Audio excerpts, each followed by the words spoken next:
guys. I'm Heather. This is Matt and Nat. And we want to talk about a paradigm shift in global development and how cross-pollination and collaboration are enabling that shift. But first, I am one of the 2008 PopTech Fellows, known as the guinea pig years. And I run a firm in Denver, Colorado called Catapult Design. And we are a design firm working with social entrepreneurs around the globe. And I have to credit PopTech with at least 20% of Catapult's overall design portfolio. That's essentially why I come back every year. I've had the chance to work with some of my fellow fellows, like Nick Martin of Tech Change, Laura Stachel of We Care Solar, Tevis Howard of Komaza. And I've also pulled some of the people that I've met here in the community into my work back on the Navajo Nation, teaching and mentoring some of our small business owners, folks like Peter Durand up there sketching. And I've also forged some of Catapult's strongest partnerships through the people that I've met during random lunches and our receptions and whatnot.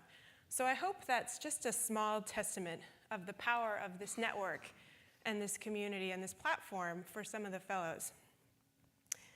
So the last time I was on this stage, I spoke about my journey and my motivation. I talked about the hard life on the Navajo Nation with my grandpa's house. And I shared this story about how we used to haul water to his house in these giant steel drums, how we went down these big bumpy roads in the back of the truck, probably losing half the water in the process, and how we had to do that every time that we wanted to wash hands, bathe, make food, and how those experiences essentially shaped my desire to create tools that enable better livelihoods for others. The last time I was on this stage, I had just created Catapult. So it's now been almost 8 years, 53 design projects in 14 countries since then. And what excites me now is the cross-pollination of all this work. So Catapult's still a player in the global development stage, but we've slowly been building a small portfolio of work back home on the Navajo Nation. And the premise behind that work is to take some of these ideas that we've experienced in Kenya, in Peru, in India, and bring them home to the res where we have a lot of the same social challenges, but entrepreneurship and innovation is sorely missing. So that also led to this new collaboration between Catapult Design and Nairobi-based BRCK. So to tell you first a little bit more about BRCK and their product, I'd like to introduce Nat Manning. Hello, everybody. So my story is also one of a bit of a culture clash. I'm a white American male, and I work for a Kenyan tech company, and I'm based in Silicon Valley. So I guess I'm like the local field staff, blending in with everybody else there. And we at BRCK, we do hard things. We particularly work on connectivity in places where there's really difficult infrastructure. And one of the key places where this need exists is in education. We went out and interviewed a bunch of teachers when we learned this and asked them what their problems were. And they said, look, I have to have 2 lesson plans for every class, one for when the tech works and one for when it doesn't. We said, why doesn't it work? Well, the technology breaks all the time. There's no reliable connectivity. The electricity goes on and off all the time. And I don't know how to fix these things. Like, I'm a teacher. I'm not an IT professional. And so we set out to fix that solution, or create that solution, and fix those problems. And we came up with the Kio Kit here. This is the Kio Kit, which has 40 tablets in it that can drop on the ground. But the most important thing I want to get across is this works completely online and offline. So when the internet decides that it might not want to show up, all the content stored here locally in the hard drive and server, all the applications, all of the, we have Wikipedia and Khan Academy and a bunch of localized content and games. And then when the web decides it does want to show up, it syncs up with the broader internet. And the story of actually building this was another one of PopTech lore. So I'm going to pass it off to Matt to tell you a little bit about that. Thanks, Nat. My name is Matt Schoenholz. I'm a designer and maker living in Seattle. And I've been coming to PopTech now for about 8 years, which is where I met Erik and Nat. And 2 years ago, at the close of the conference, we're all inspired, like many of us are after these conferences. We're talking about ways that we could collaborate. And Nat mentioned, he's like, hey, we have an upcoming trip. We're testing BRCK. Why don't you join us? You can see how we do this. And so a month later, I landed in Johannesburg, and we started this 3-week journey on the way back to Nairobi, driving through rural Africa and just seeing this, like, the dusty, bumpy road. And we started talking about connectivity. And in 3 weeks' time, with guys in a very small Defender driving up, there's a lot of time to talk. And so we started talking about education and how connectivity and education could come together. And so a lot of the ideas for Kio Kit sort of were formed, and we started talking through different solutions. And a month later, Erik called me and said, hey, we have a rough prototype. I was like, oh, that's so awesome to hear. He said, but we have this huge meeting, and we have some problems with what we have. We have a tangle of wires, we have some fragile connections, and we need some help designing the kit, the school in the box. And so I said, great, how can I help? And he said, well, in 10 days, we need 6 prototypes. I was like, okay, well, I'm in Seattle, and it's going to take me a day to get there. And he said, but we don't really have all the resources here to build it, all the tools. And so I said, cool, let's get going. And so right then, we started working, didn't really worry about contracts or anything like that. It was like, time is pressing.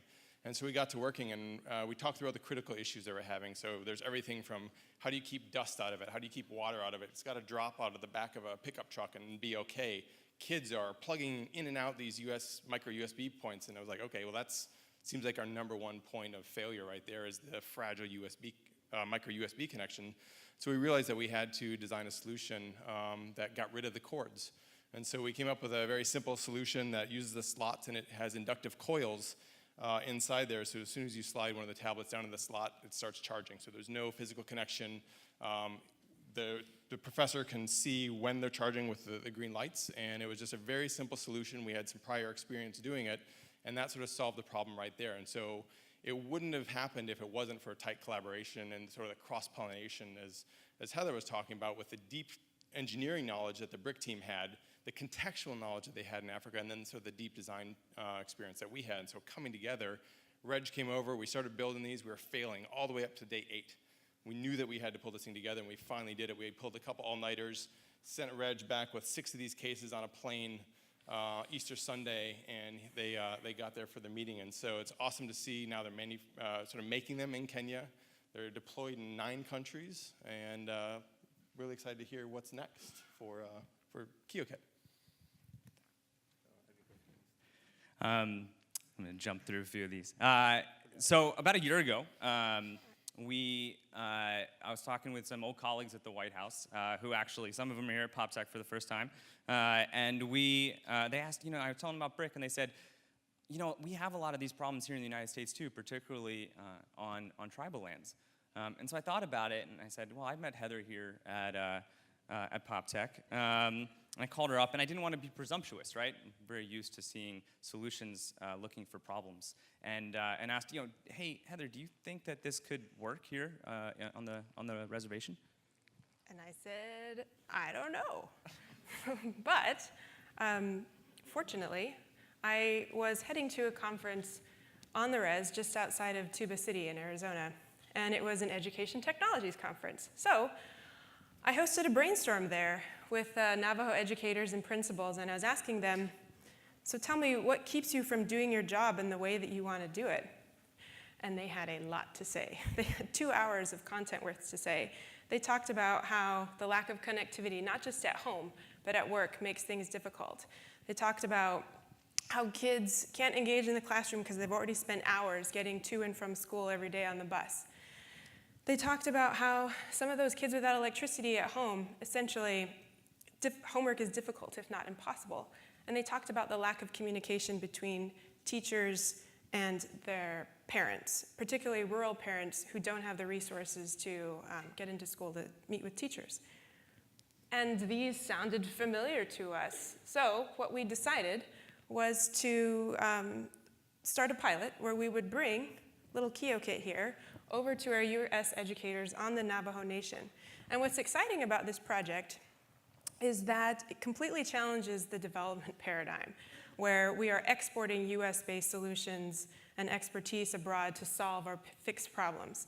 In this scenario, the problem is right here in the US, and it's a problem that's existed for decades and we have not been able to crack that nut. And secondly, our theory is that the Nairobi-based designers and engineers, even though halfway around the world, likely have a more innate understanding of our challenges on the res and might be in a good position to help solve them. So we're very excited to announce this collaboration here with you guys today, and the reason that we did it is because we want you to participate. So if this sounds interesting to you, Nate and I are pretty friendly folks. Come join us. You'll always find us near the food and the booze, I would say. So thank you.